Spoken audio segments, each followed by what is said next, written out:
Into a pot of milk, add your butter with your salt and sugar. I'll leave all the ingredients and measurements in the membership. And then you're going to place it on a stove and melt your butter with milk mixture. You only want to mix this until your butter is fully melted and started to boil. As soon as it happens, you're going to take it off the heat and then go ahead and add your flour. Okay, so add all your dry ingredients and start mixing it together until it becomes like this. It should look like sort of like mashed potatoes. Once all the flour is absorbed with your liquid, you're going to place the pan back on the stove, and on a low to medium heat you're going to really cook out the mixture. This is a really important step as you want to dry out your dough, and if it's going to be wet, the eclairs are not going to work out. So you want to cook this for a good few minutes until actually you see that the bottom is starting to brown, so almost like it's so dry and there's no moisture anymore. Once you reach that perfect consistency, you're going to place it into your stand mixer and leave the mixture to fully cool down. Over here I've got my eggs, and what you want to do, you want to blitz your eggs into a nice smooth mixture. This will really help us to make them nice and even and add them into our dough at the small stages, and making sure that we get both egg whites and egg yolks. So do that and set it aside. To cool down your mixture faster, you can use a stand mixer and basically start mixing it on a low speed. And once the temperature reaches below 40 degrees Celsius, you're going to slowly start adding your eggs. You see, I'm adding a little bit at a time, and I just keep mixing, and I'm mixing on a medium, low speed. Once the eggs have incorporated, I'm going to add more eggs. You basically want to add around 1 egg at a time and just keep mixing and seeing if you get the consistency that we're looking for. We're going to look for very nice smooth consistency. I will show you obviously how it needs to look. And here is how the final mixture will look.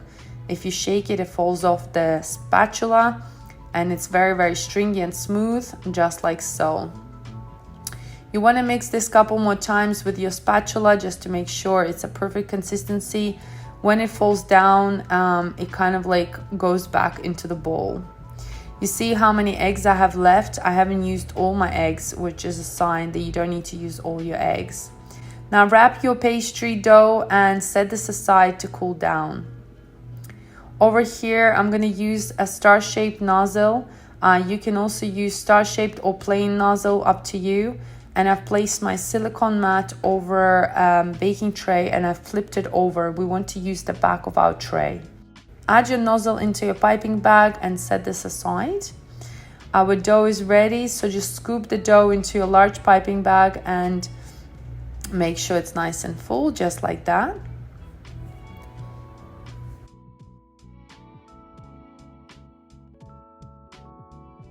And then you want to go around with cookie cutter and just make sure there's no air, and just wrap your piping bag nice and tight so it looks just like that. Now pipe your eclairs using anything that you can measure it up to. So I'm using my cake scraper as a measuring tool, just making sure they're all the same size. You can make them bigger or smaller, but this is the standard size. I will leave all the measurements, of course.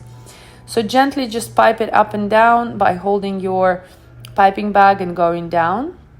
Once you've piped all your eclairs, we're gonna spray them with some cooking oil, just like that. And then you're gonna add some icing sugar on top as well. This will help them to create that nice crust when we bake them later. And these go in a freezer for a couple of hours. After a couple of hours, once they've frozen, you're going to transfer them onto your baking tray lined with some parchment paper, just like so, and leave the space around. You're going to add them into your super hot oven and then turn the heat off completely and bake them until they're done. Once they're done, they will look like that. They will be nice and puffy, a light golden color on top. Once they're baked, we immediately want to place them onto a cooling rack. And what's important is that we want to get rid of any extra hot air inside of them. So we want to prick them with a toothpick and then turn them around. This way it's gonna let the steam out and they're not gonna fall apart or become soggy. Look how gorgeous they are. They're just looking absolutely perfect. So just prick each pastry. You don't need to prick a lot, just a little bit for the steam to come out, and leave them to fully cool down. Over here I've got my passion fruit puree with glucose syrup and my sugar and pectin mixture. Okay, first you want to mix your sugar and pectin mixture together. Place your passion fruit puree on a stove with your glucose and just cook this until your sugar is fully dissolved. As soon as you see little bubbles forming around the edges, you can start adding your pectin and sugar mixture, and just keep mixing it until it starts to thicken up, and it will look just like that. This process can take a few minutes or so. It will cool down and thicken up, so don't be afraid that it looks too liquid right now. You want to place a bit of cling film on top and set this aside to fully cool down.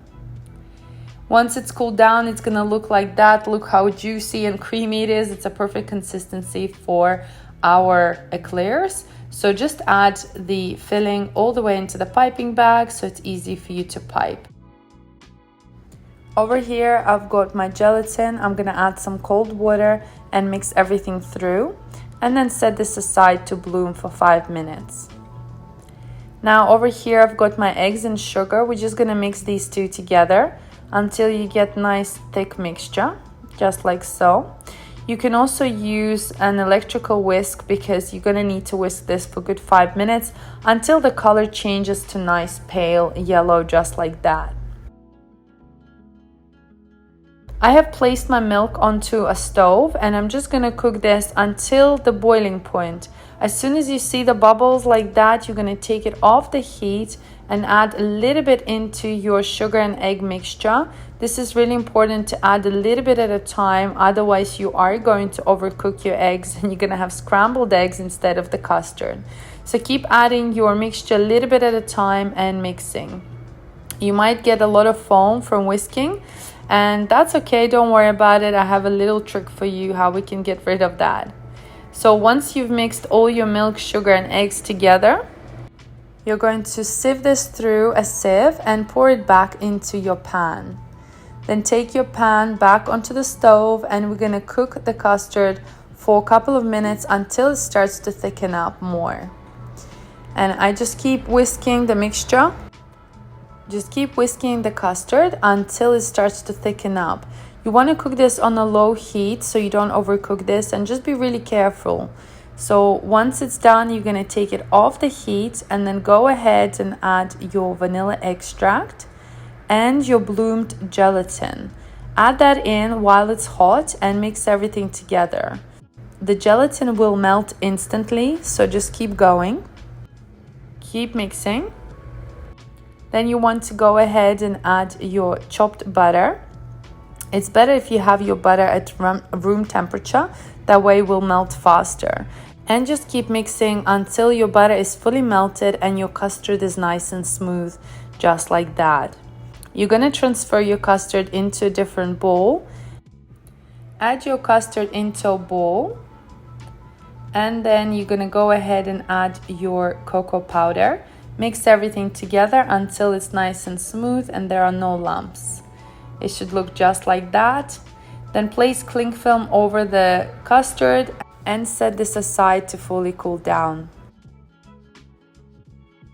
Once it's cooled down, you're going to go ahead and add a little bit of cream and use an electrical whisk to whisk everything up together until it's nice and smooth.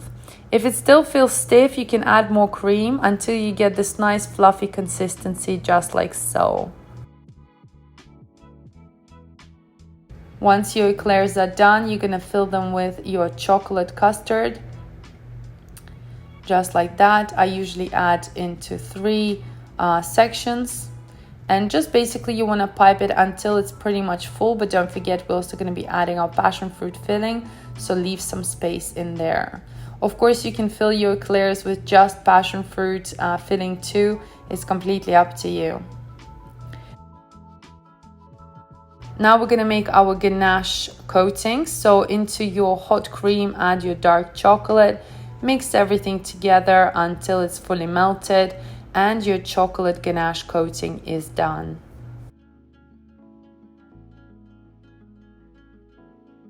Once you've filled your eclairs, you're going to go ahead and dip them into your chocolate ganache and set them onto a cooling rack to set completely.